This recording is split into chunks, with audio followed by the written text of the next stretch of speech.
partir du verset 6. Ésaïe chapitre 55, et par la grâce de Dieu, nous lisons en ces termes au verset 6. Tournez-vous donc vers l'Éternel, tant qu'on peut le retrouver. Adressez-vous à lui, tant qu'il est proche.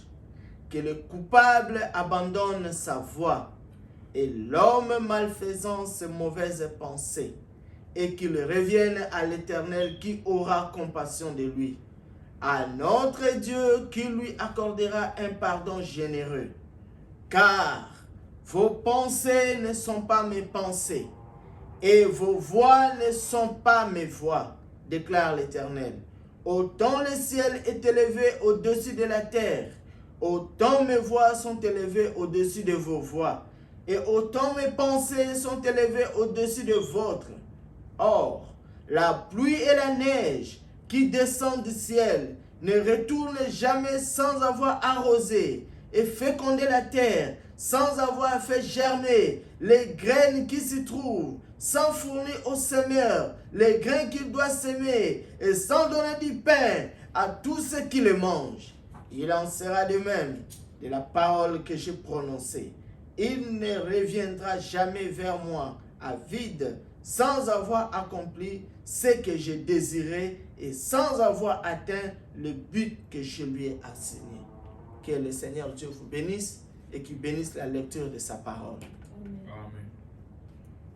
Jésus-Christ, ouvrez-nous la porte, nous voulons entrer dans la maison de l'Éternel. Jésus-Christ, Jésus-Christ, ouvrez-nous la porte, nous voulons entrer dans la maison de l'Éternel. Amen, amen, amen, amen, alléluia. Nous allons entrer dans la maison de l'Éternel. Amen, amen, amen, alléluia, alléluia. Nous allons entrer dans la maison de l'Éternel. Oh, Jésus-Christo, Jésus-Christo, fungola ekuke, tolingi koko tanandako la mokonzi. Jésus-Christo, Jésus-Christo, fungola ekuke, tolingi koko tanandako la mokonzi. Amen, amen, amen. Alléluia, alléluia. Toke koko tanandako ya mokonzi.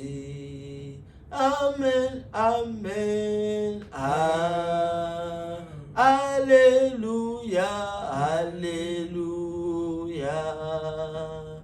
Toke koko tanandako ya mokonzi. Élevons tous nos voix et prions le Seigneur. Seigneur, notre Père Céleste, nous te remercions ce matin parce que c'est une grâce que tu nous as accordée encore une fois de plus. C'est un privilège pour tes enfants que d'être dans ta présence. Non seulement que tu donnes le souffle de vie auquel nous ne payons aucun prix, mais aussi tu nous donnes la grâce de venir dans ta présence. Alors que ce matin, beaucoup, Seigneur, dans le corps, des gens comme nous, sont restés allongés sur leur lit. Alors que ce matin, beaucoup de gens de même nature que nous se trouvent encore dans des endroits qui ne glorifient pas ton nom. Ce matin, il y a beaucoup de gens de même nature que nous qui sont venus autour des hommes, parlant des choses du monde. Mais Seigneur, par ta grâce, tu as permis que nous puissions nous approcher de toi. Toi, le Dieu vivant, pour recevoir de toi la pensée éternelle de ta parole. Oh Seigneur notre Dieu, comme nous venons de le lire par ta grâce, ta pensée ne sont pas nos pensées et tes voix ne sont pas comme nos voix. C'est pourquoi Seigneur Jésus-Christ, puisque tu nous aimes et puisque tu comptes sur chacun de nous, tu veux que dans nos âmes, tu veux que dans nos cœurs, qu'il y ait seulement ta pensée qui nous conduise vers ta voix. C'est pourquoi Seigneur notre Père, chaque fois tu prends ton temps pour nous parler au moins de ta parole, puisque tu as donné toute autorité à ta parole, pour que Seigneur, tous ceux qui peuvent être sauvés, soient sauvés, au moins de la folie de ta prédication. Voilà pourquoi, Seigneur notre Dieu, nous nous approchons de toi ce matin, tous comme un seul homme, pour te demander, oh Seigneur Dieu, de prendre nous, Seigneur, le privilège, de prendre la prééminence sur l'équipe de ce matin. Que ce soit toi qui conduise, que ce soit toi qui préside, que ce soit toi qui entends les cantiques en nous, que ce soit toi qui nous prêche, que ce soit toi qui dises Amen dans nos cœurs, pour qu'à la fin de toutes les choses, que l'honneur te revienne et que la gloire te revienne. Seigneur Dieu Tout-Puissant, nous nous approchons de toi, tel que nous sommes, oh Dieu, sans rien de bon en nous. Évidemment, durant toute la semaine, nous avions vu des choses qui ne glorifient pas ton nom. Nous avions pensé à des choses qui ne glorifient pas ton nom. Nos oreilles ont entendu écouter des choses qui ne glorifient pas ton nom. Voilà pourquoi, Seigneur, nous te supplions, au nom de Jésus-Christ, que ton sang puisse pardonner nos péchés et qu'il puisse ôter même les désirs de ces péchés, pour que devant toi, nous puissions apparaître comme n'ayant jamais péché, à la gloire de ton nom. Sanctifie ton peuple, purifie ton peuple, et tu le fais seulement comme moyen de ta parole. Voilà pourquoi, Seigneur, dispose nos cœurs pour que nous puissions t'écouter ce matin de la bonne manière. Oh Seigneur, saisis-toi de l'instrument que tu vas utiliser ce matin, circoncis ses lèvres, circoncis aussi son cœur, de telle manière que la parole qui va sortir ne soit pas de sa parole, que la parole qui sera prêchée ne soit pas de sa pensée, car la pensée de l'homme ne conduit que vers la mort. Mais ce n'est que ta parole, Seigneur, qui nous donne la vie. C'est pourquoi au nom de Jésus-Christ, nous prenons autorité. C'est tout esprit qui ne confesse pas ton nom, qui pouvait s'aventurer de venir en ces lieux. Et nous le chassons de ces lieux, dans le nom de Jésus-Christ. Et nous invitons ton Saint-Esprit, conformément à ta parole, l'un ou deux assemblés à ton nom. Tu es au milieu d'eux. Seigneur, nous croyons en toi et nous te faisons confiance, sachant que tu seras au milieu de nous, comme tu l'as promis. Ainsi, Seigneur, conduis cette équipe du début jusqu'à la fin, dans le nom de Jésus-Christ, notre Seigneur et Sauveur. Nous avons ainsi prié avec foi. Amen. Assez.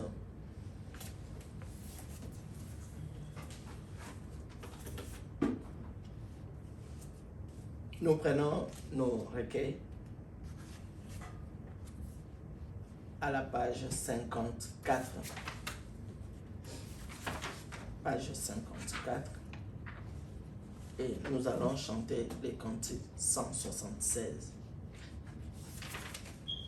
Page 54, cantique 176.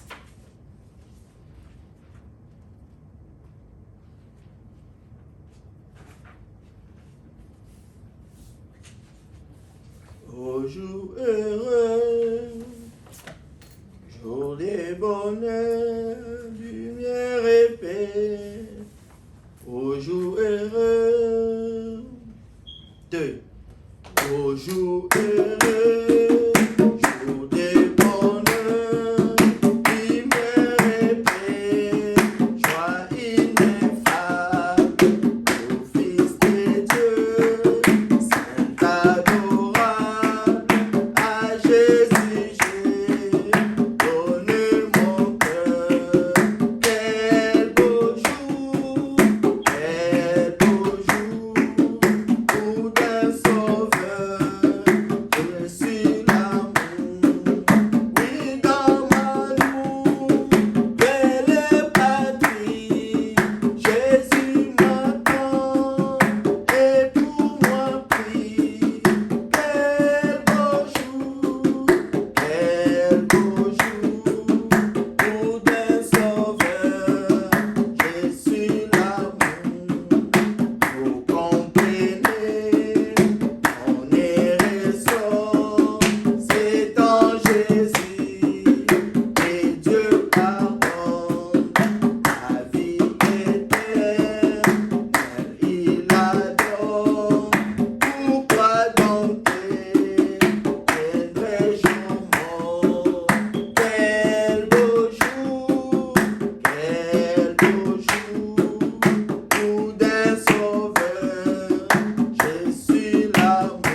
Amen.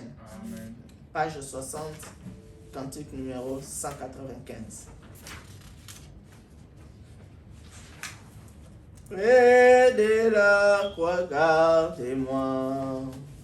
Près de la croix, gardez-moi. 2. Près de la croix, gardez-moi.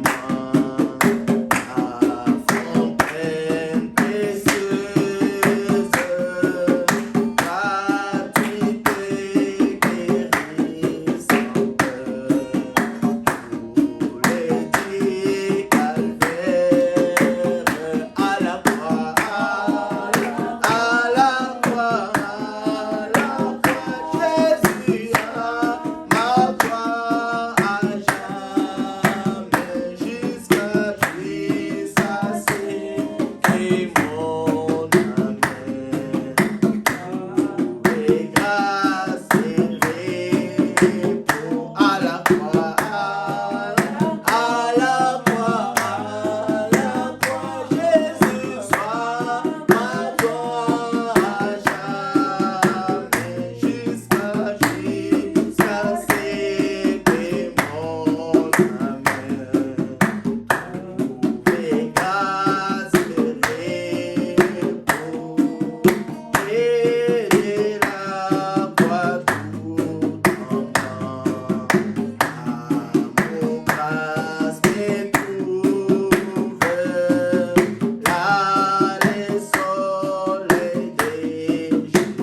aimé ces derniers couplets qui dit: près de la croix, j'attendrai, veillant, croyant, toujours, jusqu'à ce que j'atteindrai l'autre rive dorée.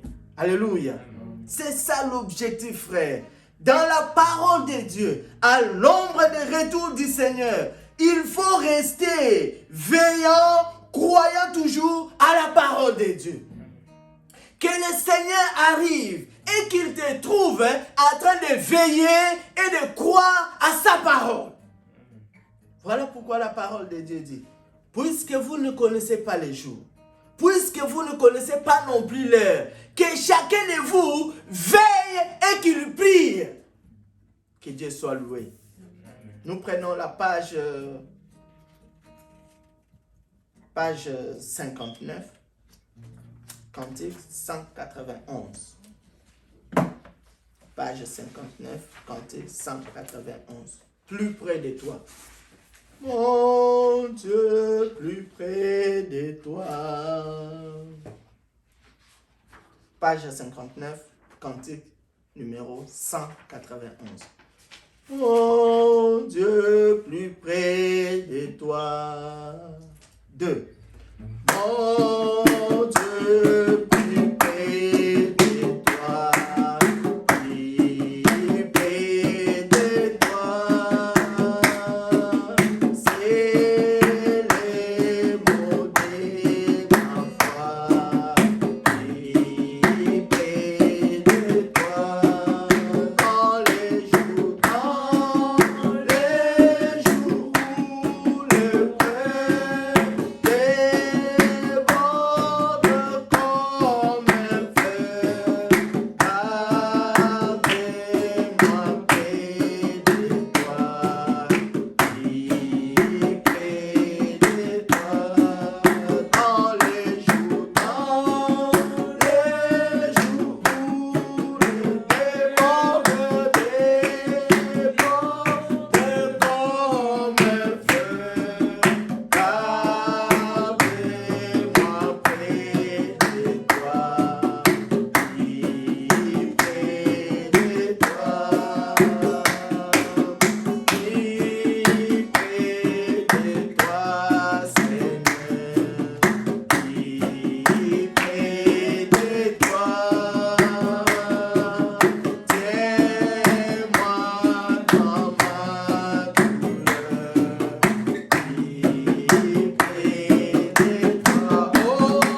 Alléluia.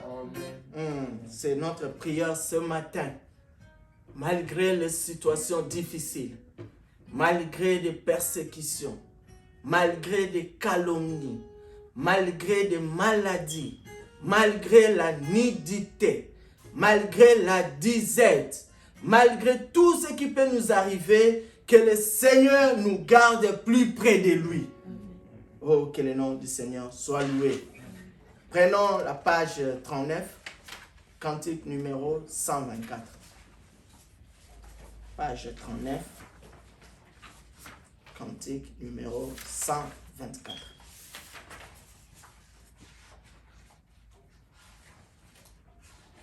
Mokolona esengobe na yokie mobikisi. Amen. Mokolona 2. Mokolona esengobe na yokie mobikisi. Andimiye ayaminga sasaidina osepela sepela sepela sepela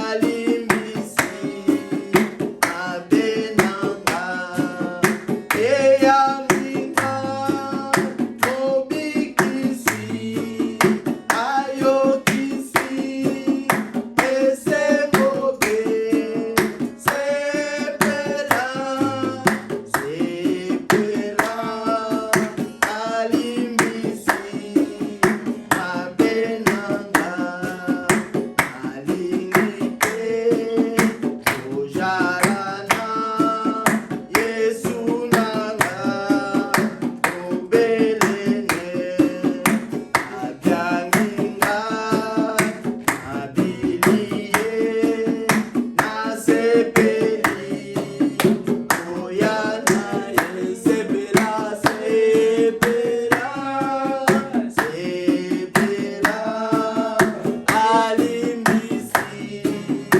abenanga eyaminga mobikisi ayokisi esengobe sepela sepela alimbisi abenanga atomana igolope azalaki atatoli apesiye ilakabe onimela obeleye sepela sepela sepela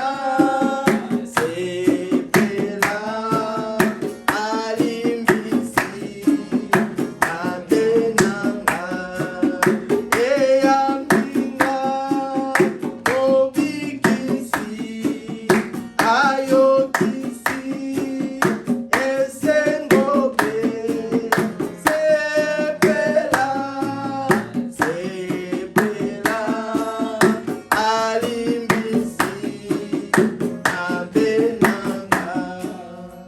Amen. Que le nom du Seigneur soit loué. Nous allons nous lever pour prendre l'écriture pour ce matin. Et nous allons lire la même écriture que nous avions lue au début du culte. Ésaïe chapitre 55 et nous lisons à partir du verset 6. Tournez-vous donc vers l'Éternel tant qu'on peut le trouver. Adressez-vous à lui tant qu'il est proche. Que le coupable abandonne sa voie et l'homme malfaisant ses mauvaises pensées. Et qu'il revienne à l'Éternel qui aura compassion de lui. À notre Dieu qui lui accordera un pardon généreux. Car vos pensées ne sont pas mes pensées et vos voies ne sont pas mes voies, déclare l'Éternel. Autant le ciel est élevé au-dessus de la terre, autant mes voix sont élevées au-dessus de vos voix, et autant mes pensées sont élevées au-dessus de vôtres.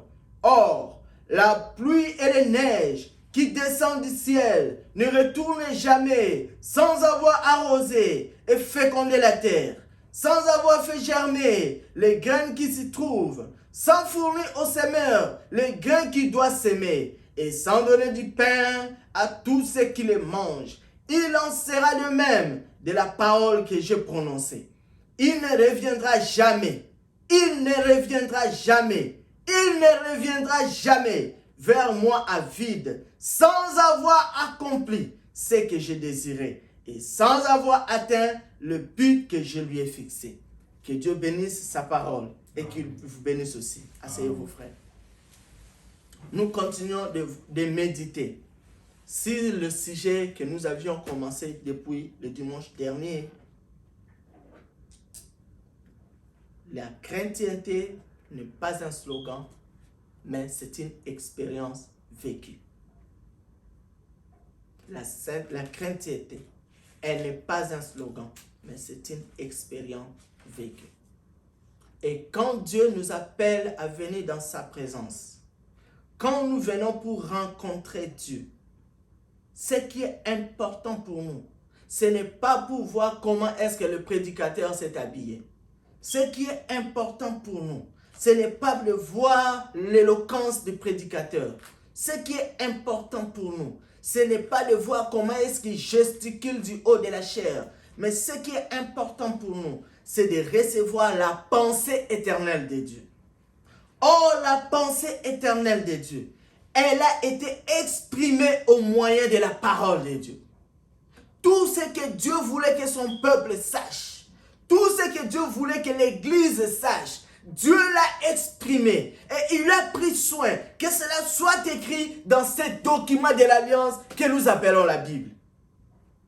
Et lorsque nous prenons maintenant la Bible, lorsque nous lisons les Écritures, telles que cela ont été révélées aujourd'hui au temps de la fin, il est possible maintenant que l'adorateur qui est venu dans la présence de Dieu sache quelle est la pensée de Dieu.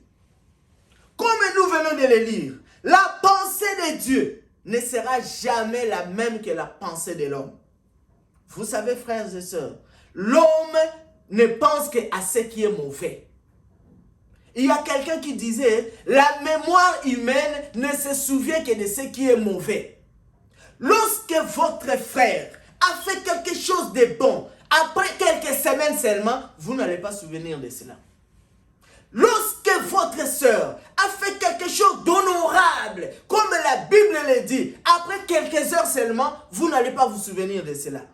Mais lorsque votre frère ou lorsque votre sœur fait quelque chose qui est mauvais, conformément à la parole de Dieu, alors on s'en souviendra toujours. Même si le frère s'est déjà repenti. Même si la sœur s'est déjà repentie. Mais lorsqu'on voit les frères, lorsqu'on voit la sœur, on se souvient toujours de ce qu'elle a fait de mal. Pourquoi? Parce que nos pensées ne sont pas la pensée de Dieu. Et nos voix ne seront aussi jamais les voix de Dieu.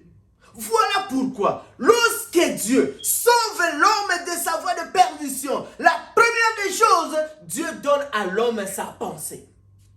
Il faut que premièrement, celui qui vient pour adorer Dieu sort du temple de Dieu avec la pensée de Dieu. Voilà pourquoi, bien-aimés frères et sœurs, ne venez pas ici et retournez chez vous avec votre propre pensée.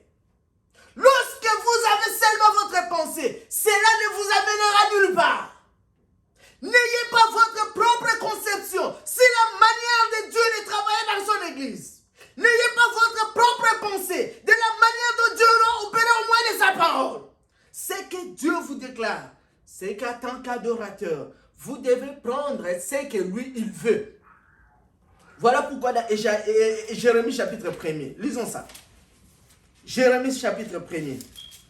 Je pense que nous avions lu ça la fois passée.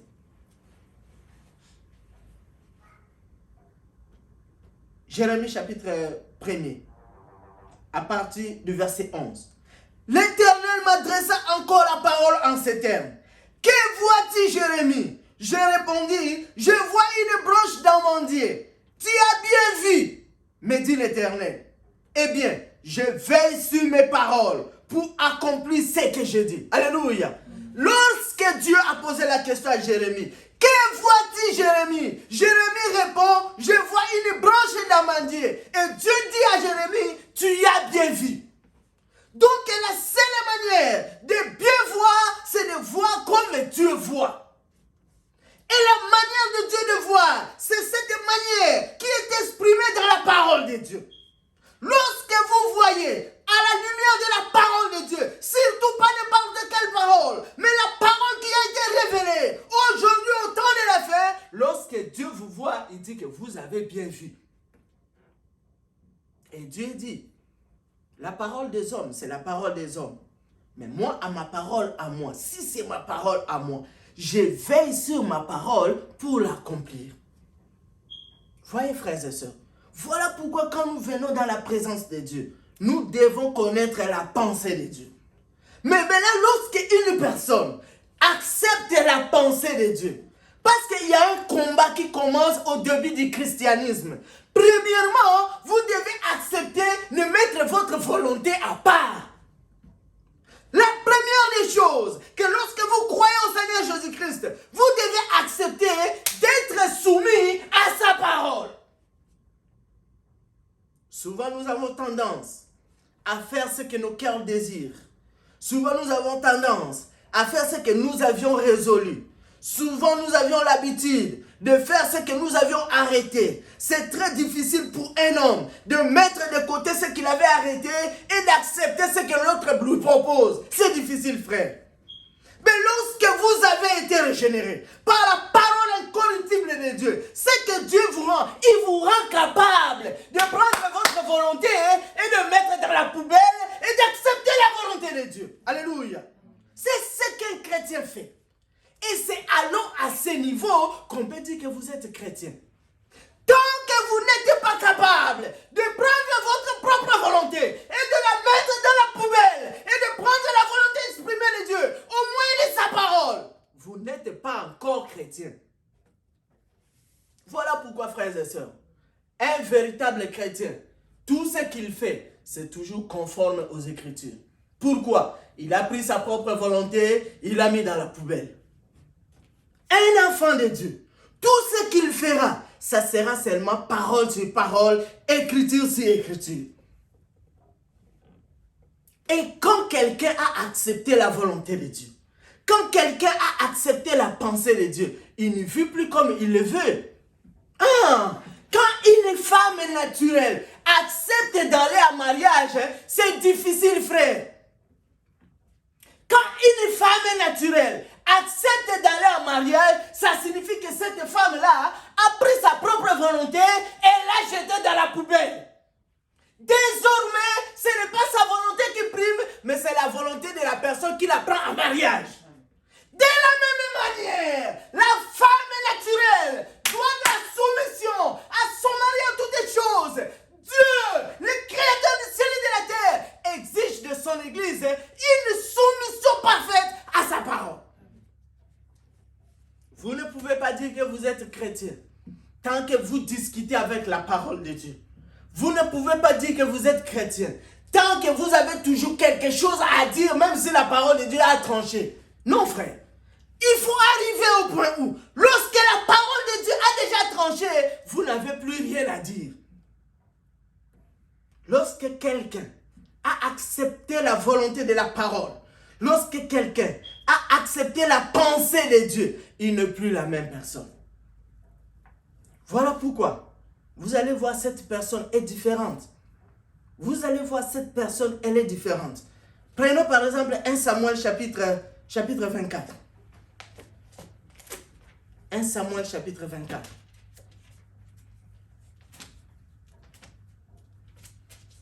Nous lirons à partir du premier verset. 1 Samuel chapitre 24. Elle est longue, mais nous allons prendre partie par partie.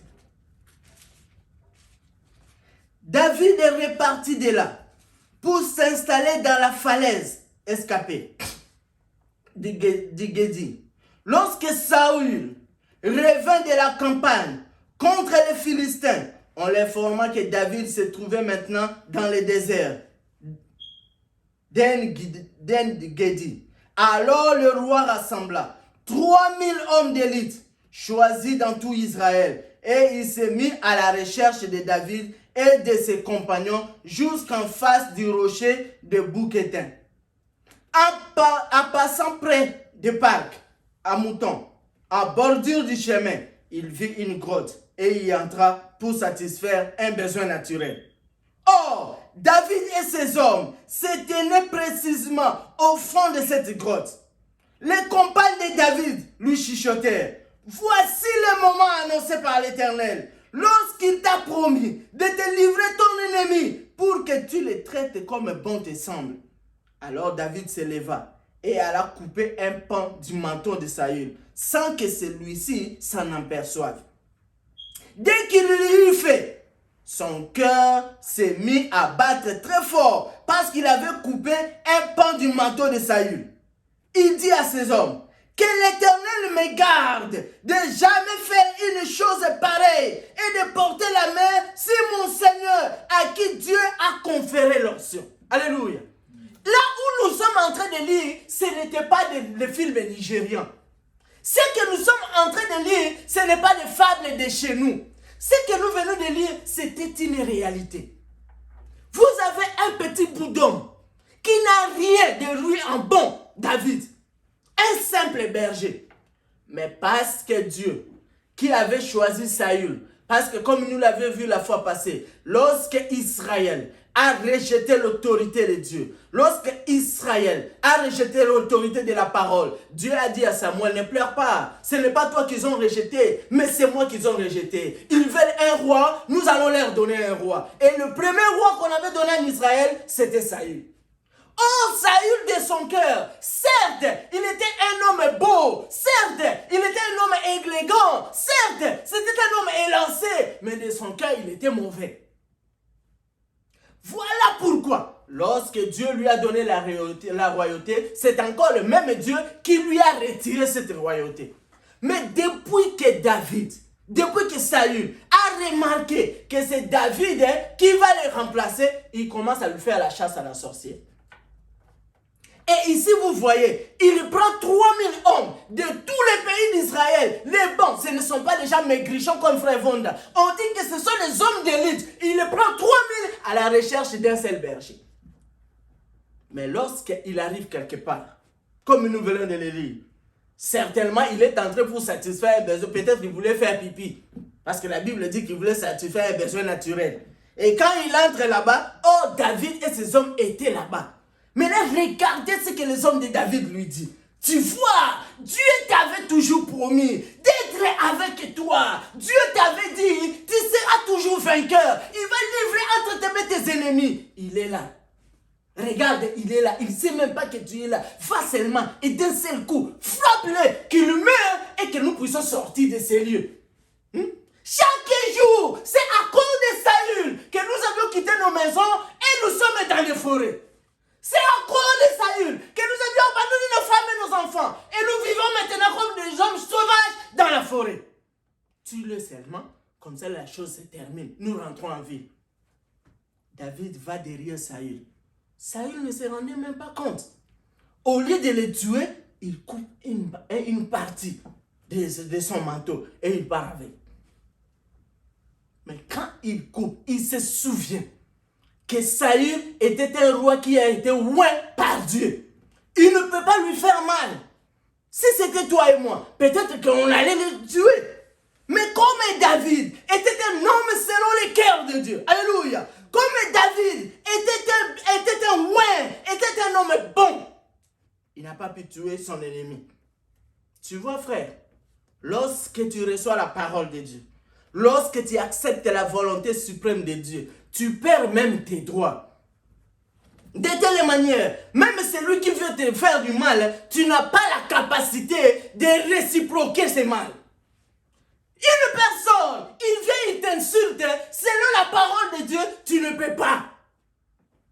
Une personne te calomnie pour quelque chose que tu n'as pas fait. Tu as aussi la capacité. Tu as des mots plus pointus que tu pouvais réciproquer. Mais à cause de la parole, tu ne peux pas. Vous voyez, frère, c'est ça la vie chrétienne. Voilà pourquoi la vie chrétienne ne consiste pas à sortir, se mettre sur le chemin, commencer à crier partout, je suis chrétien, je suis chrétien. Non, frère. Non. Si vous êtes réellement chrétien, votre vie sera le témoignage. Il ne pouvait pas tuer David et Saül. Il ne pouvait pas. Il dit que l'Éternel me garde de jamais faire une chose pareille et de porter la main sur mon Seigneur à qui Dieu a conféré l'onction. Or, si c'était Saül qui avait trouvé David comme ça, il allait le tuer. Donc, ils n'étaient pas amis, frère. Ce que nous sommes en train de vous montrer ici, Saül et David n'étaient plus des amis. Ils n'étaient plus des amis, c'était des ennemis. Mais David, lui, dans son cœur, il aimait son ennemi. Prenons encore dans Samuel chapitre 26. Ce n'était pas une fois. Ce n'était pas une fois. Samuel chapitre 26, à partir du premier verset. Non. Oui. Les gens de Ziph se rendirent encore auprès de Saül à Gilbéa, pour lui dire, sais-tu que David est caché dans les collines de Aquila, à la lisière du désert? Saül partit et se rendit au désert de Ziph avec 3000 hommes d'élite Israël pour y traquer David. Il établit son camp dans les collines de Aquila, à la lisière du désert, près de la route. David séjournait au désert et il s'aperçut que Saül était venu le poursuivre là. Il envoya des éclairs en reconnaissance et partit, et apprit que Saül était effectivement arrivé. Il se mit en route et parvint à l'endroit où Saül campait. Il repéra l'endroit précis où dormaient Saül et Abner, fils de Ner, son général. Saül était couché au milieu des camps et ses hommes campaient autour de lui. David appela Ahimelech et Étite et Abishai, fils de Tcherouia et frère de Joab, et leur demanda, qui de vous viendra avec moi jusqu'à Saül dans les camps? Abishai répondit, je suis prêt à y aller avec toi. David et Abishai se glissèrent donc de nuit au milieu de la troupe. Ils trouvaient Saül dormant au centre du camp, sa lance fichée en terre à son chevet. Abner et soldats dormaient autour de lui. Alors Abishai dit à David, cette nuit, encore, cette nuit, Dieu livre ton ennemi en ton pouvoir. Permets-moi de le clouer au sol d'un seul coup avec la lance. Je n'aurai pas à y revenir à deux fois.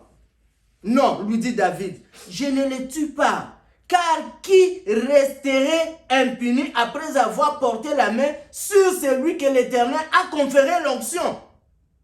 Aussi vrai que l'Éternel est vivant, ajouta-t-il, c'est l'Éternel qui le frappera, soit à le faire mourir de mort naturelle, soit à le faire périr à la guerre. Que l'Éternel me garde de porter la main sur celui à qui l'onction, sur celui qui a reçu l'onction de la part de l'Éternel. Prenons seulement sa lance qui est à son chevet et la cruche d'eau et allons-nous-en. Encore une fois de plus.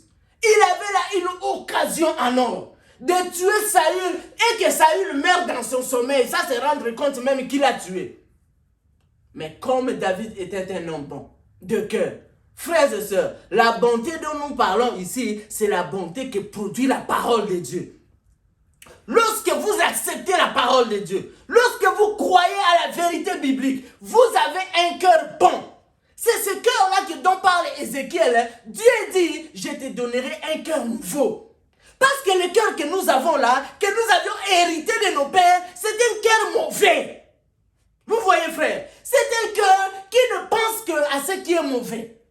Comme dans Genèse chapitre 6. Vous allez voir, Dieu dit, les pensées des cœurs des hommes étaient chaque jour orientées vers ce qui est mauvais. Mais quand vous acceptez la parole de Dieu, quand Dieu fait l'œuvre de la rédemption en vous, il fait sortir de votre corps, votre cœur qui est mauvais, qui n'arrive pas à croire la parole de Dieu. Il fait sortir de votre cœur ce cœur qui est mauvais, qui ne pense qu'à ce qui est mal, et il vous donne un cœur nouveau. Et Dieu promet que sur ces cœurs nouveaux, lui-même, il prendra le soin d'inscrire sa parole. Et lui-même, il te rendra capable de vivre cette parole. Et ça, Dieu le fait aujourd'hui au moyen de sa parole. Vous voyez, frère, c'est ce que David fit. Parce qu'il était un homme selon le cœur de Dieu. Un homme qui est bon. Un homme qui a eu la nouvelle naissance. Oh David, vivez sous l'alliance des sangs de bouc et de taureaux. Mais maintenant, toi et moi, nous vivons sous la seconde alliance. Et cette alliance n'a pas été conclue par le sang de bouc et de taureaux, mais le sang de Jésus-Christ. À combien plus forte raison? Moi et toi qui nous déclarons être des chrétiens, nous vivrions mieux que ceux qui étaient dans l'Ancien Testament. Si David, avec l'alliance conclue sur le sang de bouc et de taureau, ne pouvait pas tuer son ennemi qui était en train de le pourchasser. Frères et sœurs, je voulais que vous attiriez attention à ce niveau. Ils n'étaient pas des amis. Ils étaient des ennemis. C'est quelqu'un qui cherchait à nuire la vie de David à cause de la jalousie. Voyez frère, voilà pourquoi même vos ennemis, vous n'êtes pas obligés de leur faire le mal. Pourquoi? Parce que vous êtes des enfants de Dieu. Qu'ils vous fassent du mal, qu'on leur dise, ah non, ils vont dire que si je ne réciproque pas, ils vont dire que Naza Yuma. Frère, accepte d'être taxé de Yuma, mais toi, soyez chrétien au moins de la parole de Dieu. C'est la vérité. C'est difficile, mais c'est la vérité. Prenons 2 Rois chapitre 6. 2 Rois chapitre 6. À partir du verset 8. Nous vous donnons ces exemples pour que vous puissiez croire, que vous puissiez voir qu'avant nous, il y a des gens qui ont vécu la vie chrétienne. Chapitre 6, à partir du verset 8. Le roi de Syrie était en guerre contre Israël. Il tint conseil avec son état-major et décida, j'établirai mon campement à tel et à tel endroit. Immédiatement, l'homme de Dieu fit dire au roi d'Israël, garde-toi bien de passer par tel endroit, car les Syriens y ont pris position. Alors le roi d'Israël envoya quelques hommes en reconnaissance à l'endroit que lui avait signalé l'homme de Dieu.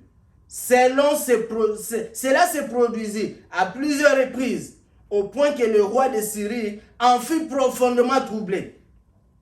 Il convoqua ses officiers et leur dit, ne voulez-vous pas me dire qui parmi nous est du côté du roi d'Israël? L'un de ses officiers lui dit, personne, mon seigneur, le roi. C'est Élisée, le prophète d'Israël, qui révèle à son roi jusqu'aux paroles que tu prononces dans la chambre à coucher. Voyez frère, donc ici, Israël et Syrie étaient en guerre. La Syrie là que vous voyez aujourd'hui là, c'est toujours la même Syrie là dont parle la Bible. Ils ont commencé à faire la guerre à Israël depuis l'Ancien Testament et jusqu'à aujourd'hui. Et lorsqu'ils étaient en guerre, ils ont monté leur réunion, leur stratégie. Comment est-ce qu'ils devaient attaquer Israël? Mais comme Dieu combat toujours pour Israël. Vous voyez frère, c'est pourquoi nous vous avons toujours dit, gardez la parole de Dieu, Dieu combattra pour vous. Lorsque vous restez dans la parole de Dieu, Dieu est obligé de combattre pour vous. C'est lorsque vous sortez de la parole de Dieu que Dieu n'est plus capable de combattre pour vous. De la même manière, Israël n'a jamais été béni par Dieu tant qu'il sort de sa patrie. L'Église, les croyants, les rachetés de Dieu ne seront pas bénis lorsqu'ils sortent de la parole. Alors le roi d'Israël, qui ne savait pas, mais il fut informé par Élisée le prophète. Garde-toi de passer par tel chemin. Parce que là, les Syriens sont là. Les Syriens sont là. Alors finalement, lorsque le roi de la Syrie apprend que ce n'est personne parmi eux qui est traître, mais c'est plutôt Élisée, il a dit si c'est comme ça, il faut qu'on tue Élisée. Il faut qu'on le tue. Parce que si on le tue, alors il ne va plus livrer nos secrets. Mais quand vous continuez la lecture jusqu'au verset 18 à 23, vous allez voir, Élisée, on est venu le ceinturer. Un jour, il dormait. Et il se réveille comme ça. Géasi va ouvrir la fenêtre. Il se rend compte que la ville est entourée par les militaires. Par des chars et des chevaux. Et sur chaque char et chevaux, il y avait un tireur d'élite. Ils sont venus pour chercher un seul homme, Élisée. Mais Géasi avait eu peur. Comme d'habitude, lorsque nous regardons par les yeux naturels, on a toujours peur. Mais Élisée dit, pourquoi tu as peur? Il ne faut pas avoir peur. Parce que ceux qui sont avec nous sont plus nombreux que ceux qui sont avec eux. Géasi dit, ah bon? Élisée prie l'Éternel. Ouvre-lui les yeux. Parce que lui, il ne voit pas. Ouvre-lui les yeux. Et Dieu exauça la prière de son serviteur. Il ouvrit les yeux de Géasi. Et Géasi s'est rendu compte que non, ceux qui étaient avec eux étaient effectivement très nombreux que ceux qui étaient avec les Syriens. Alors, Élisée pria le Seigneur. Il dit, Seigneur, laisse-les venir. Ils arrivent. Où se trouve Élisée? Il est dans cette maison, ils arrivent. Quand ils arrivent près, Élisée dit, Seigneur, frappe-les d'aveuglement. L'aveuglement a commencé depuis l'Ancien Testament. Et aujourd'hui, l'aveuglement dont nous parlons, il est spirituel. Il y a des gens qui sont aveuglés spirituellement, de telle manière, même quand tu lui montres noir sur blanc, ce que dit la parole de Dieu, lui, il ne comprendra jamais. Même quand tu lui dis, regarde frère, pas un verset, pas deux versets, pas trois versets, lui va te dire, c'est bon, ce que tu as dit là c'est bien, mais dans notre congrégation, tu dis voilà ce que les anciens ont accepté que nous puissions faire. Vous voyez, c'est l'aveuglement spirituel. Alors ils sont arrivés. Et quand ils arrivent, aveuglés, Élisée les prend. Ah mais non, vous êtes venu chercher qui? Oh Élisée. Oh, mais il ne se trouve pas ici. Vous vous êtes trompé. Attends, moi je suis un bon samaritain, je vais vous aider. Et il les remorque tout droit vers les rois. Donc voyez comment les gens qui étaient en guerre contre Israël se sont rendus eux-mêmes des captifs. Et Élisée les a amenés tout droit vers les rois. Ils arrivent vers le roi comme ça. Le roi lui demande, c'est les Syriens. Ah bon? Qu'est-ce qu'on doit faire? Je dois les tuer? Élisée n'a pas dit oui, tue-les seulement. Comme ils sont venus me tuer, maintenant Dieu les a livrés entre nos mains. Tue-les seulement. Non. Élisée a dit, donne-leur de l'eau et du pain, qu'ils mangent et puis qu'ils rentrent chez eux. Pourtant, frère, les choses que nous disons, ce ne sont pas des aventures. Ils étaient sérieusement en guerre. Ils étaient vraiment en guerre. Ce sont des gens qui ne se supportaient pas. De la même manière, ils ne se sont jamais supportés dans l'Ancien Testament. Aujourd'hui encore, les Syriens et les Juifs ne se supportent pas. C'est vrai, frère. Alors il dit, ne les tue pas. Donnez-leur, servez-leur du pain et de l'eau, qu'ils mangent, qu'ils remplissent leur ventre et puis qu'ils retournent. Et c'est ce qui a été fait. On les a nourris. Ils ont mangé. Quand vous lisez la Bible dit, on les a servi un repas copieux. Élisée avait dit du pain et de l'eau, mais la Bible dit un repas copieux. Donc on les a remplis les ventres à tel point qu'ils ne savaient plus rien faire et puis on les a renvoyés chez eux. Ton ennemi, lui, il peut te faire le mal. Mais comme toi tu es chrétien, tu ne peux rien faire. Pourquoi? La nature de l'homme, qu'il pousse l'homme à faire le mal, Dieu l'a ôté en toi. Pourquoi? Tu es chrétien. Quelqu'un peut venir, il t'insulte de la tête aux pieds. Mais toi, comme tu es chrétien, tu ne peux pas répondre. Cela ne signifie pas que tu ne connais pas des insultes. Non, frère. C'est seulement que Dieu a ôté cette vie-là en toi. Et en tant qu'enfant de Dieu, tu es incapable de faire ça. C'est ça la vie chrétienne. Job chapitre 42. Tout ça l'Ancien Testament. Les gens qui étaient sous la première alliance. Les gens qui vivaient dans l'alliance conclue sur le sang de boucs et de taureaux. Mais regardez comment est-ce qu'ils se comportaient. Job chapitre 42. À partir du verset 7. Nous lisons. Après avoir dit ces choses à Job, l'Éternel s'adressa à Eliphaz de Théman et lui dit, je suis très en colère contre toi et de tes deux amis, car contrairement à mon serviteur Job, vous n'avez pas parlé de moi avec droiture. Procurez-vous donc maintenant 7 taureaux et 7 béliers et allez trouver mon serviteur Job. Vous offrirez ces animaux pour vous en holocauste et mon serviteur Job priera pour vous. C'est par égard pour lui que je ne vous traiterai pas selon votre folie. Car, contrairement à mon serviteur Job, vous n'avez pas parlé de moi avec droiture. Eliphaz de Théman, Bilam de Cload et Tshopha de Naaman allèrent accomplir ce que l'Éternel leur avait demandé. L'Éternel eut égard à la prière de Job. Puis, lorsque Job eut prié pour ses amis, l'Éternel les rétablit dans son ancienne condition. Ici encore, c'est lorsque Job a traversé son désert. Vous savez que Job a connu une preuve terrible que jusqu'à aujourd'hui, personne n'a encore vu ça. L'expérience de Job. Il n'y a que Job et Job seul qui a réussi ça. Il n'y a aucune personne sur la terre, à part Job, qui a subi cette expérience. Mais pendant qu'il était en train de traverser son désert, ses amis, tout le monde est parti. La famille est partie. Les amis sont partis. Bien-aimés frères et sœurs, c'est pourquoi la meilleure famille, c'est la famille chrétienne. Lorsque nous sommes nés de nouveau, lorsque nous avons accepté la volonté de la parole de Dieu, réellement, nous sommes une bonne famille. Et tous les amis sont partis. Tous les collègues de service sont partis. Tous les gens qui venaient chaque matin, chaque soir sont partis. Job est resté seul. Et la Bible dit, quand vous lisez Job, l'Écriture dit, il n'avait plus à se mettre sur une chaise. Il s'asseyait sur la terre et il prenait un poisson pour se gratter avec. Tous les corps de Job étaient couverts des ulcères. Même sa femme lui a dit, comme ça là, ça ne sert plus à rien. Insulte seulement Dieu et que tu meurs. Vous voyez? Donc dans l'épreuve là, Job était resté seul. Il n'y avait aucune personne qui l'aidait à supporter cette épreuve là. Frères et sœurs, quand vous êtes en train de traverser votre épreuve, ne comptez sur personne. Quand Dieu vous a appelé, il ne vous avait pas appelé avec un frère. Quand Dieu vous avait appelé, il ne vous avait pas appelé avec une sœur. Quand Dieu vous a appelé, il ne vous a pas appelé avec vos parents. Quand vous traversez votre épreuve, comptez sur Jésus-Christ et Jésus-Christ seul. Ah, c'est lui qui est l'ami fidèle. L'église peut t'abandonner, la famille peut t'abandonner, les amis peuvent t'abandonner, mais Jésus-Christ, il ne t'abandonnera jamais.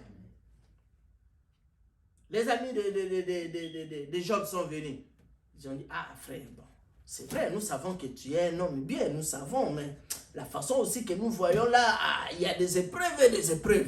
Toi, jusqu'à comme ça là, probablement, est-ce que tu as bien examiné? Est-ce que tu n'as pas fait quelque chose de mal? Vous voyez, donc les gens, lorsque quelqu'un est en train de traverser une épreuve, que cela soit de n'importe quelle nature, la première des choses qui passe, on voit que Dieu l'a frappé. Hein? On voit que Dieu l'a frappé. Non frère, ce n'est pas toujours ça.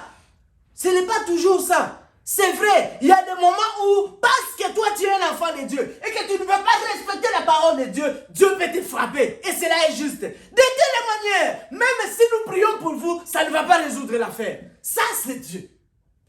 C'est pourquoi, lorsque vous êtes en train de passer des moments difficiles, la première des choses que vous devez faire, ce n'est pas de crier à la sorcellerie. La première des choses que vous devez faire, c'est examiner d'abord votre vie. Lorsque les situations sont extrêmement difficiles pour vous, lorsque dans votre vie, rien ne marche, la première des choses, examine d'abord ta propre vie. Lorsque tu te rends compte que tu te reproches de rien, alors c'est une épreuve. Et si c'est une épreuve, Dieu dit, il n'y a jamais eu une épreuve qui arrive à un enfant de Dieu sans que Dieu lui donne la capacité de le surmonter. Bien-aimés frères et sœurs, si c'est une épreuve, supportez votre épreuve avec patience. Parce qu'au temps arrivé à la fin, cette épreuve produit toujours une grande bénédiction. Mais lorsque à peine vous commencez à surveiller, à contrôler, examiner votre vie, vous vous rendez compte qu'il y a des choses qui ne vont pas, c'est que on est sous ce breveté. Là, c'est la main de Dieu.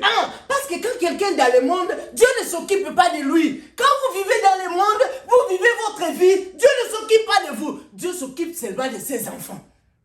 Quand tu fais quelque chose qui ne va pas, on te donne conseil par la parole de Dieu. Ça ne marche pas, Dieu frappe.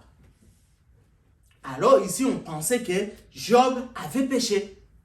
Et c'est de ça que Dieu est en train de dire.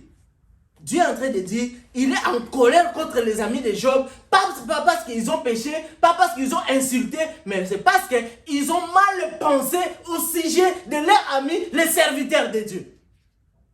Alors Dieu leur dit, vous devez aller là-bas, Job doit prier pour vous. S'il ne prie pas pour vous, rien, vous devez aller là-bas. Job n'a pas dit, maintenant là, je les ai eu dans mon carré, comme les gens disent. Les jours je vais avoir dans mon poule, il va sentir. Non frère, vous êtes un enfant de Dieu. Vous n'avez rien à faire sentir. Vous n'avez rien. En tant qu'enfant de Dieu, vous avez la responsabilité de vous pardonner les uns et les autres. En tant qu'enfant de Dieu, vous n'avez pas été appelé à vous insulter les uns les autres. En tant qu'enfant de Dieu, vous n'avez pas été autorisé à vous... C'est quoi les termes? C'est quoi les termes? Vous n'avez pas été autorisé à... Il y a un terme. Vous ne pouvez pas parler mal les uns des autres.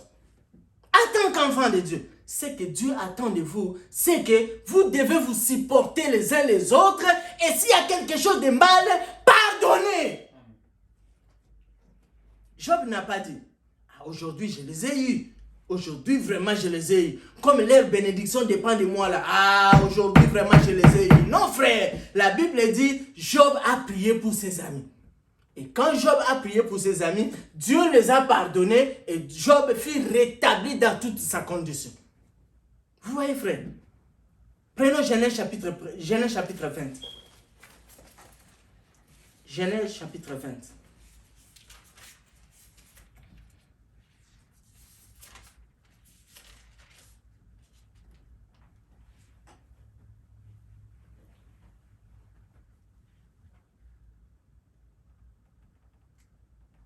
Prenons directement, c'est long, mais prenons directement.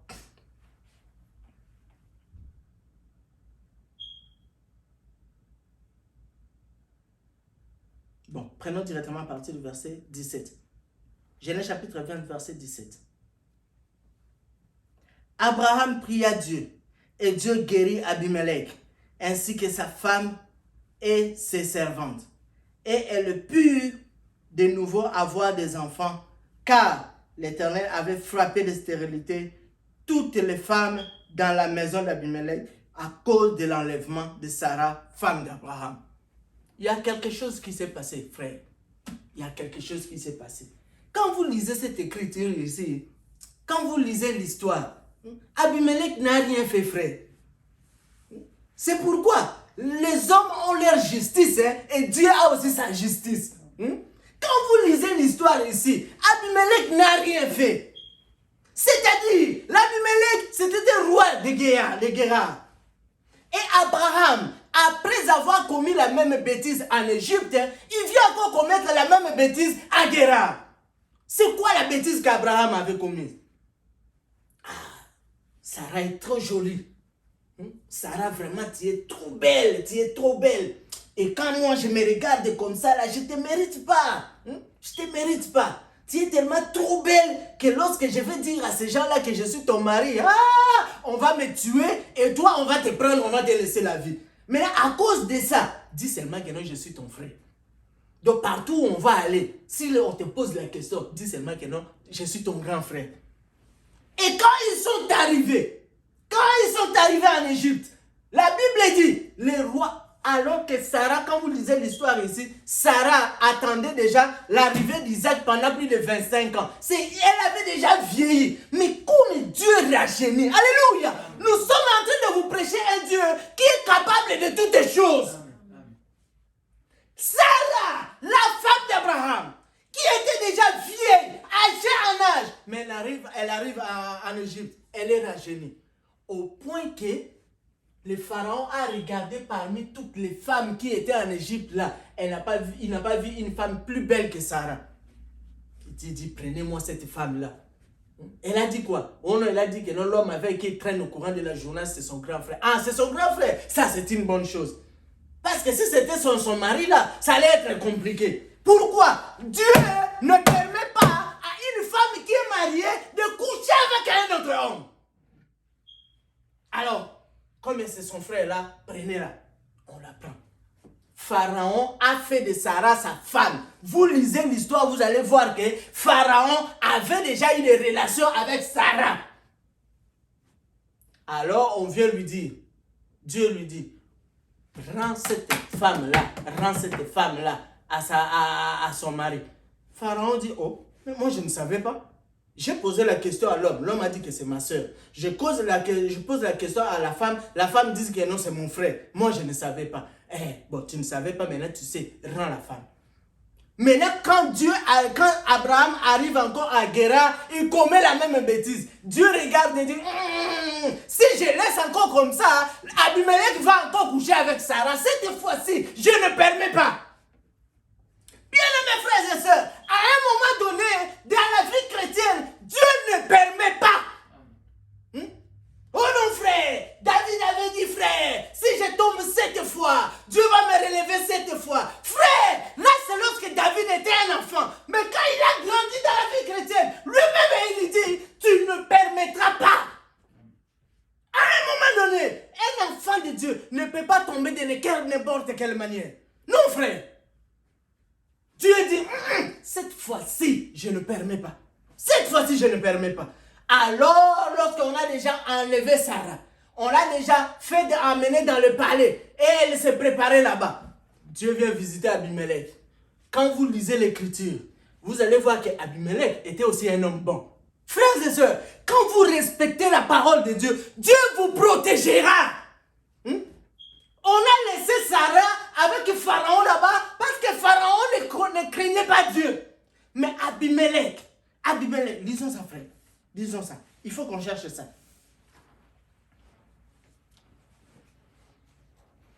À partir du verset 6. 20 à partir du verset 6. Non. Tout est vraiment très bon dans la Bible. Qu'est-ce qu'on fait? Prenons-moi, premier verset. Abraham quitta cette région pour aller dans le Negev. Il s'installa entre Kadek et Shur. Puis il séjourna à Guérar. En parlant de sa femme Sarah, il disait, c'est ma sœur. De sorte qu'Abimelech, le roi de Guérar, la fit enlever. Mais Dieu visita Abimelech de nuit, en songe, et lui dit, tu vas mourir à cause de cette femme que tu as enlevée, car elle est mariée. Or, Abimelech ne s'était pas encore uni à elle.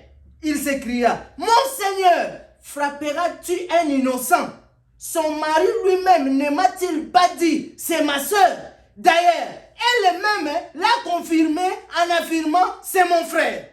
C'est en toute bonne conscience et avec innocence que j'ai agi ainsi.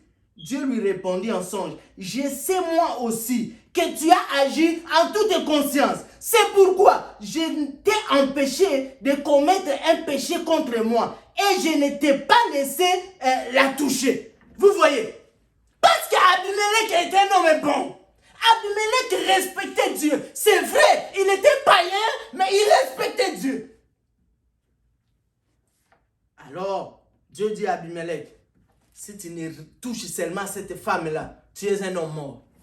En tout cas, si tu touches à cette femme-là, tu es un homme mort. Tu es un homme mort. Alors d'abord, pour commencer, Dieu frappe de stérilité toutes les femmes. Ah frère, vous voyez, à cause d'une seule personne, Sarah. Mais regarde ce que Dieu fait. Il frappe toutes les femmes du pays de la stérilité. Il dit, si tu touches seulement cette femme et que tu ne la renvoies pas à son mari, tu es un homme mort. Et tous les gens de ta maison vont mourir.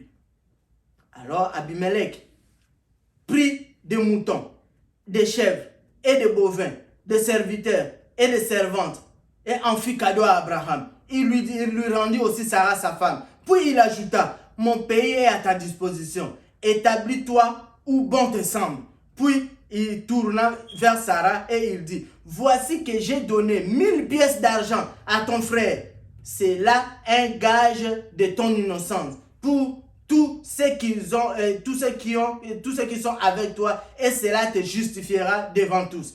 Abraham pria Dieu, et Dieu guérit Abimelech ainsi que sa femme et ses servantes, et elles purent de nouveau avoir des enfants, car l'Éternel avait frappé de stérilité toutes les femmes dans la maison d'Abimelech à cause de l'enlèvement de Sarah, femme d'Abraham. Qu'est-ce qu'Abimelech avait fait? Qu'est-ce qu'Abimelech vraiment avait fait? Parce que lui, il a demandé, Sarah a dit que non, c'est mon frère. Il demande à Abraham, Abraham dit que non, c'est ma soeur. Il le prend à Sarah, maintenant là, la chose commence. Mais quand Dieu a dit à Abimelech, il faut que Abraham prie pour toi.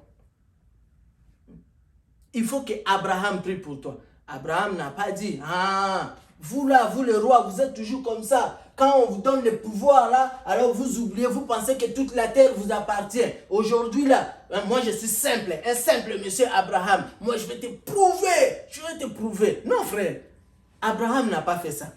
Il y a des hommes, il y a des gens qui font ça. Donc lorsqu'il se trouve dans une position où c'est lui qui doit décider, il pense que non, c'est lui qui est devenu Dieu. Non frère, non. Et surtout, lorsqu'il s'agit de tes ennemis, fais le bien à tous. Même quand c'est votre ennemi. Abraham a prié Dieu. Et Dieu a guéri. Nous allons terminer. Il y a encore un peu de temps, mais nous allons terminer par Matthieu chapitre 5. Nous allons continuer prochainement. Matthieu chapitre 5. Prenons à partir du verset 21.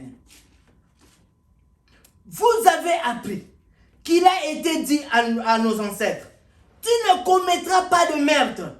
Si quelqu'un a commis un meurtre, il répondra devant le tribunal. Eh bien, moi je vous dis, celui qui se met en colère contre son frère sera traduit en justice. Celui qui lui dit imbécile passera devant le tribunal. Et celui qui le traite de fou est bon pour le feu de l'enfer. Regardez la loi de Jésus. Parce que quand Jésus est arrivé, il trouve les pharisiens, il trouve les sadducéens. Ce sont eux les faiseurs de loi.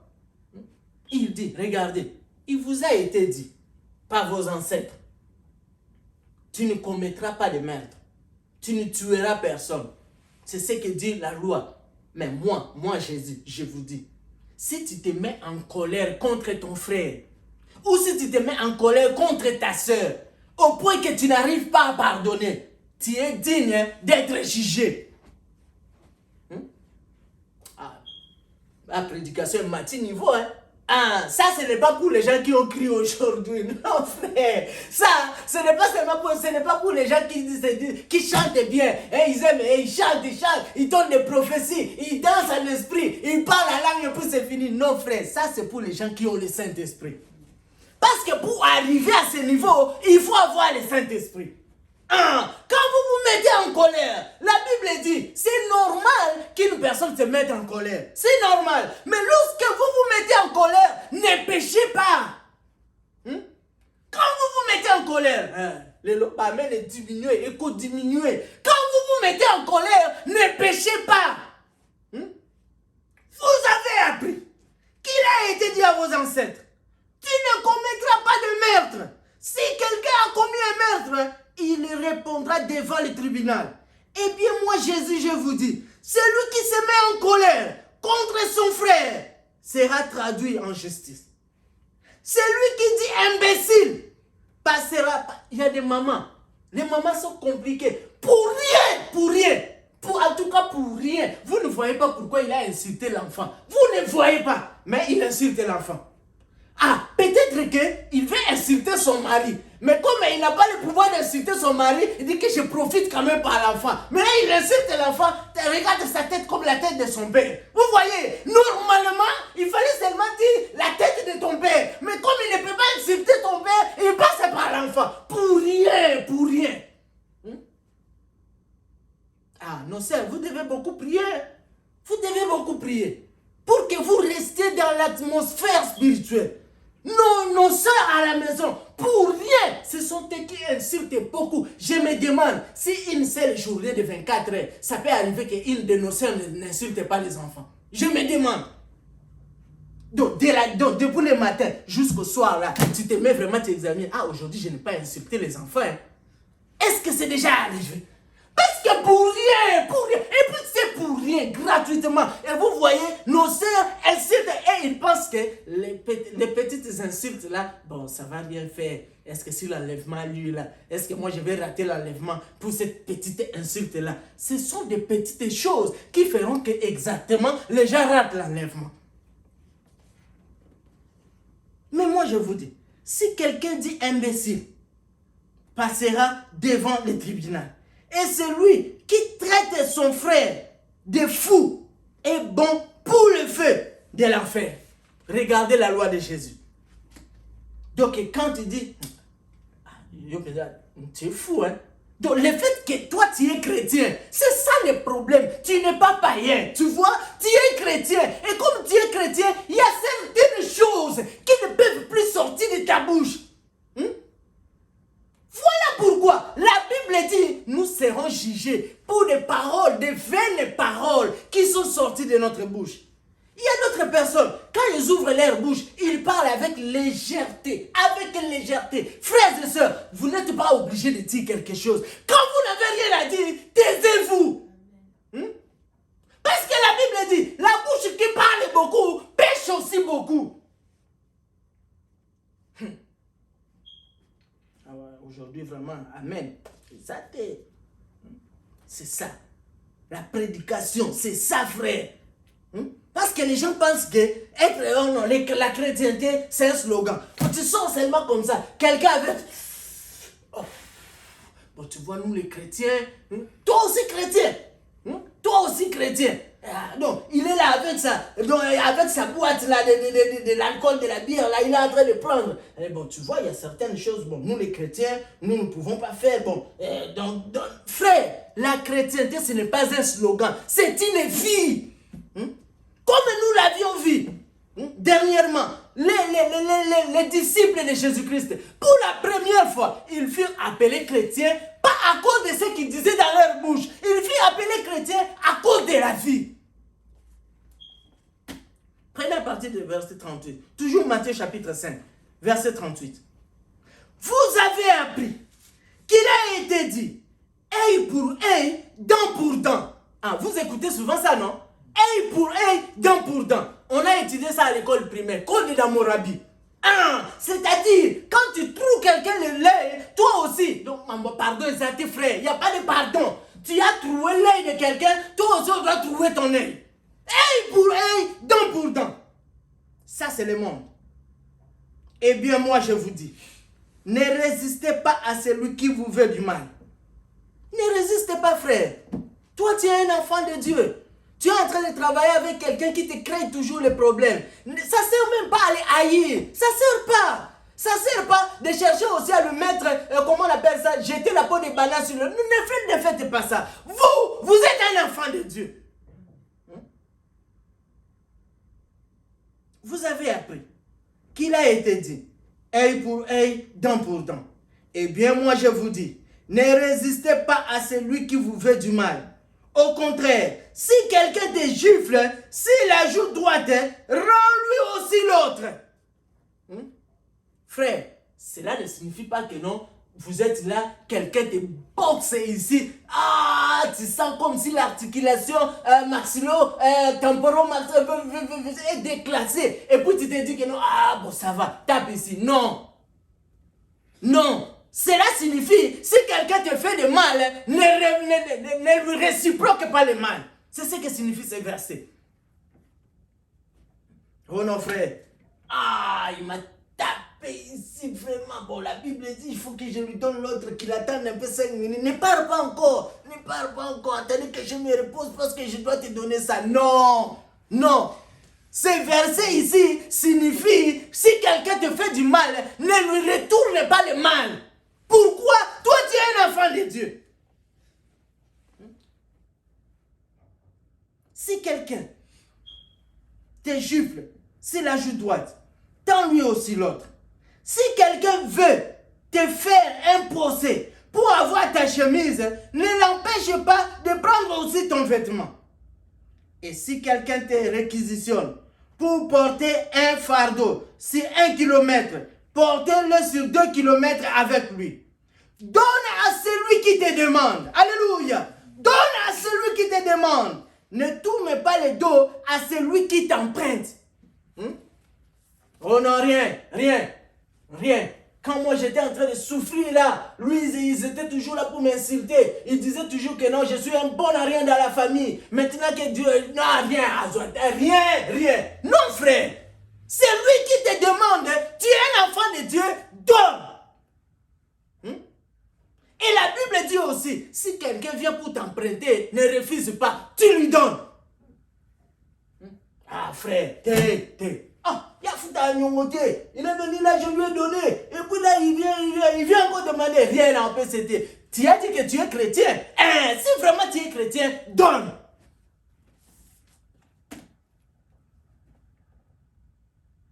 Donne à celui qui te demande. Ne tourne pas le dos à celui qui veut t'emprunter. Vous avez appris, verset 43, qu'il a été dit, tu aimeras ton prochain et tu haïras ton ennemi. Eh bien, moi je vous dis, aimez vos ennemis. Ici, là, si tu n'as pas le Saint-Esprit, si tu n'as pas le Saint-Esprit dans ton cœur, parce que la Bible n'a pas dit aime celui qui t'aime. Non, c'est lui qui te tuerait s'il en a l'occasion. La Bible dit tu dois l'aimer. Eh bien, moi je vous dis, aimez vos ennemis et priez pour ceux qui vous persécutent. Ah, quelqu'un qui est en train de te persécuter, quelqu'un qui te malmène, quelqu'un qui t'a rendu la vie amère. Mais la Bible dit tu dois prier pour lui. Donc moi, au lieu de prier pour moi, pour que Dieu me fortifie, de sortir de cette situation, je dois prier pour la personne qui me persécute. C'est ce que la Bible dit. Tu as dit que tu es chrétien, non? C'est ça la vie chrétienne. Tu dois prier pour celui qui te persécute. Et quand tu pries là, il ne faut pas prier en l'air. Tu es en train de prier pour lui. Quand tu pries pour toi, tu ne pries pas en l'air. Non, frère. Quand tu es en train de prier pour ton ennemi, sois sincère et sois sérieux. Oh non, frère, bon, pour tous mes ennemis là, ça va pas moula. Quand tu dis que ça va pas moula dans ton cœur là, ça joue. Tu es en train de dire, parce que c'est dans les dénominationnels que vous attendez le feu, que ça le brûle, Retourne à l'expéditeur. Ça, c'est dans les dénominations. Pour nous les chrétiens, il n'y a pas de retour à l'expéditeur. Non, pour nous les chrétiens, nous prions pour nos ennemis. Vie chrétienne, c'est ça là la vie chrétienne. Oh non frère, non chrétien, frère, non chrétien, c'est ça la vie chrétienne. Eh bien moi je vous dis, aimez vos ennemis et priez pour ceux qui vous persécutent. Ainsi vous comporterez vraiment comme des enfants de votre Père Céleste. Car lui, il fait luire selon son soleil sur le méchant aussi bien que sur les bons. Il accorde sa pluie à ceux qui sont justes comme aux injustes. Si vous aimez seulement ceux qui vous aiment, allez-vous prétendre à une récompense pour cela? Les collecteurs d'impôts, eux-mêmes, n'en font-ils pas autant? Si vous ne saluez que vos frères, que faites-vous d'extraordinaire? Les païens n'agissent-ils pas de même? Votre Père Céleste est parfait. Soyez donc parfaits comme lui. Amen. Vous allez voir un chrétien, il ne salue jamais personne. Lui, il attend toujours qu'on puisse le saluer. Non, frère, vous êtes des chrétiens, vous devez saluer, que même ceux qui ne sont pas vos frères, vous devez les saluer. La façon dont je vois, il s'habille là. La façon dont je vois, il se coiffe là. Lui là, il n'est pas chrétien. Comme il n'est pas chrétien, je ne le salue pas. Non, frère, non. Vous devez saluer. Ça, la Bible dit, si vous saluez seulement vos frères et sœurs, qu'est-ce que vous faites d'extraordinaire? Parce que les païens le font aussi. Oh non frère, ceux qui basent de la toi, commence, il n'y a pas de problème. Pourquoi un enfant de Dieu est humble? Ce qui fait, c'est l'orgueil, frère. C'est l'orgueil. Il faut que... il me donne. Et vous sentez, quand la prière est terminée, vous voyez, il y a toujours les frères là. Ils se mettent toujours au coin. À un coin où tout le monde doit les voir pour qu'on puisse venir les saluer. Non, frère. Tu es un enfant de Dieu. Tu peux saluer aussi les autres. C'est ça la vie chrétienne. Vous devez aimer vos ennemis. Vous devez prier pour ceux qui vous persécutent. Et quand vous le faites, faites-le sincèrement. Si vous arrivez à ce niveau, alors vous pouvez dire Dieu vous a délivré.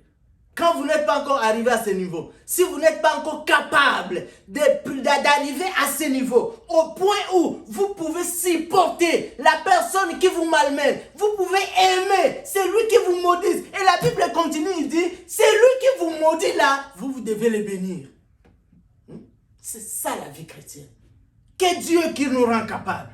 Que Dieu, qui est Dieu de toute suffisance, qui nous rende capables d'arriver à ce niveau. Parce que la Bible dit, si vous arrivez à ce niveau, alors le monde saura que vous êtes vraiment de mes disciples. Ce n'est pas que quand vous connaissez beaucoup de versets, ce frère-là, quand il prêche, s'il y a peu de versets, c'est que Zara a 10. S'il y a peu de versets, c'est vraiment quelqu'un de... C'est un chrétien, il connaît la parole. Non, frère, ce n'est pas ça. Vous êtes chrétien si vous croyez à la parole de Dieu et que vous la mettez en pratique. C'est ça la vie chrétienne. Que Dieu vous bénisse pour aujourd'hui et qu'il bénisse sa parole. Au nom de Jésus-Christ. Amen. Amen. Aujourd'hui, les amens là, c'est ça. Il n'y a pas moyen, frère. Il n'y a pas moyen de prêcher autrement. Vraiment que Dieu vous bénisse richement. Que nos frères qui vont nous suivre aussi sur les réseaux sociaux, qu'ils comprennent par la grâce de Dieu, c'est ça l'évangile.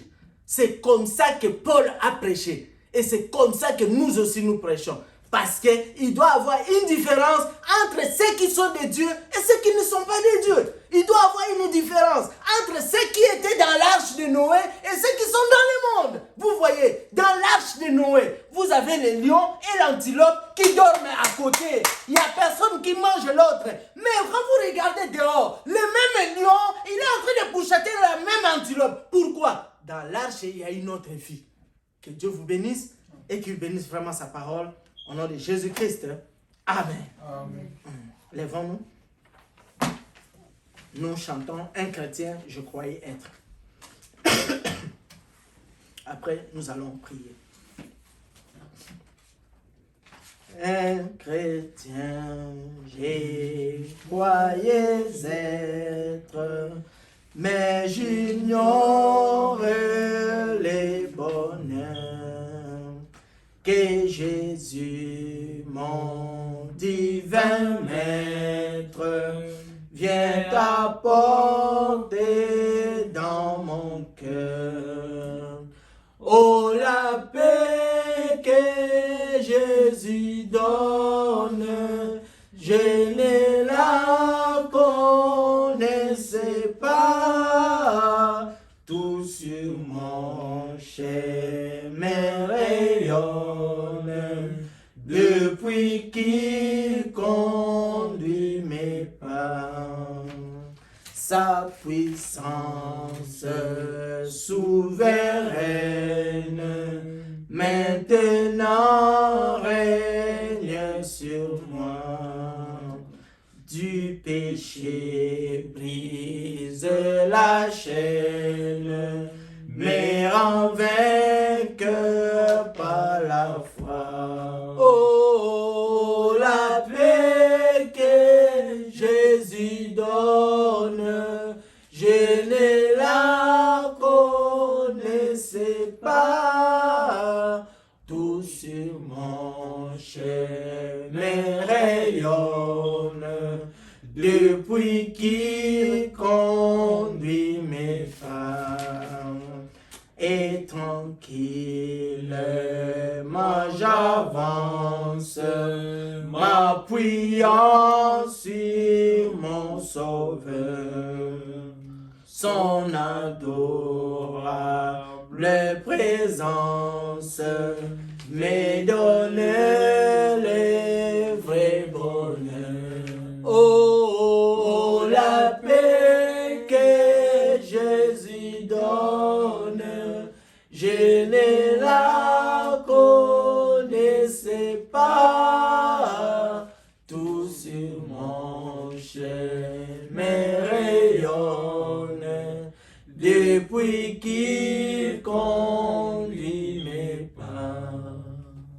Élevons tous nos voix et prions le Seigneur de la manière dont nous avons entendu la parole. Seigneur, notre Père Céleste, nous nous approchons de toi ce matin. Après avoir écouté ta parole, Seigneur, tu nous as parlé comme un père parle à ses enfants. Parce que tu ne veux pas que nous puissions ressembler au monde. Lorsque Israël a rejeté l'autorité de ta parole, lorsque Israël t'a rejeté comme roi, il voulait avoir un autre roi pour ressembler aux autres. Il voulait avoir un roi pour ressembler au monde. Mais Seigneur, ce n'était pas dans ta volonté pour que Israël ressemble au monde. Encore une fois de plus, Seigneur, ça n'a jamais été ta volonté pour que nous, tes enfants, nous puissions ressembler au monde. Voilà pourquoi Jésus-Christ, tu pouvais dire, vous êtes dans le monde, mais vous n'êtes pas du monde. Oh Seigneur notre Dieu, accorde-nous ta grâce pour que, Seigneur, la parole que nous écoutons devienne une vie à chacun de nous. Accorde-nous ta grâce pour que ta parole que nous écoutons prenne, Seigneur Jésus-Christ, devienne une réalité dans la vie de chacun de nous. Seigneur, pardonne nos péchés. Pardonne nos iniquités, pardonne nos fautes et nos transgressions, pardonne nos imperfections. Seigneur, rends-nous capables à vivre ta parole, rends-nous capables à pratiquer ta parole, rends-nous capables à mener une vie qui est digne de toi. Oh Seigneur, pour toutes les fois que nous avions craché sur ta parole, pour toutes les fois où nous avions méprisé ta parole, pour toutes les fois où nous avions rejeté l'autorité de ta parole, Seigneur notre Père, nous te supplions. Au nom de Jésus-Christ, de pardonner chacun de nous. Nous nous abandonnons entre tes mains. Merci pour ta parole de ce matin. Merci, oh Dieu, pour cette pensée que tu as envoyée dans nos cœurs. Maintenant, Seigneur notre Père, alors que nous allons sortir et retourner chez nous, Seigneur, le diable sera là pour nous accueillir. Voilà pourquoi nous te supplions, oh Seigneur Jésus-Christ, de venir à notre secours et de nous rendre capables pour que ta parole devienne notre vie. Nous nous abandonnons entre tes mains. Bénis le prédicateur du jour. Bénis nos cœurs qui ont reçu cette parole. Bénis, Seigneur Jésus-Christ, tous ceux qui suivront cette parole sur les réseaux sociaux, que ce soit en Amérique, que ce soit en Afrique et partout dans le monde. Seigneur Jésus-Christ, accorde à chacun de nous une bonne compréhension de ta parole pour la gloire de ton nom. Nous nous abandonnons entre tes mains. Soutiens chacun de nous. Fortifie chacun de nous. Bénis chacun de nous, Seigneur. Bénis tes fils et tes filles qui se donnent la peine de venir ici chaque samedi et chaque dimanche pour écouter ta parole. Oh Dieu notre Père, bénis les sacrifices consentis par chacun. Nous te remettons, Seigneur, toutes nos difficultés. Nous te remettons tous nos problèmes dans l'espoir que tu vas résoudre chacun de ces problèmes pour chacun de nous. Après avoir écouté ta parole, ceux qui sont vraiment malades, qu'ils soient guéris au nom de Jésus-Christ. Ceux qui ont des problèmes, Seigneur, qui reçoivent la solution au nom de Jésus-Christ. Permets que nous puissions retourner chez nous, chacun dans sa demeure, accompagné de la paix de Jésus-Christ, dans les noms qui sont au-dessus de tout nom, notre Seigneur et Sauveur. Nous avons ainsi prié avec foi. Amen. Amen. Asseyez-vous. Nous chantons une portion de toi. Et puis, on termine. Une portion de toi.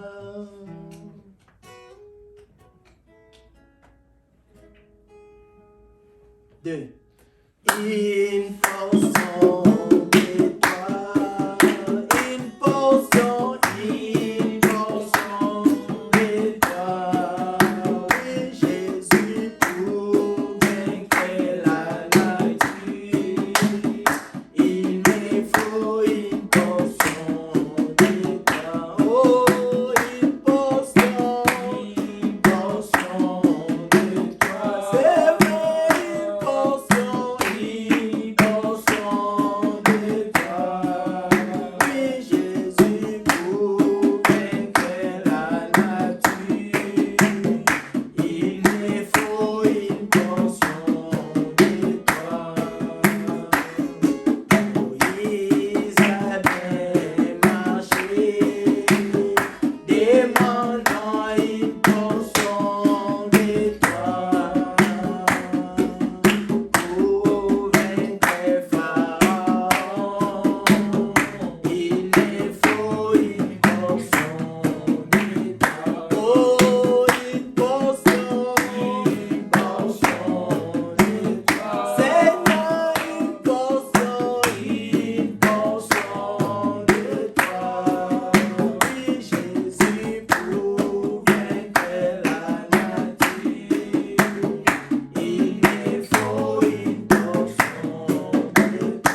la grâce et la paix du Seigneur accompagnent chacun de nous.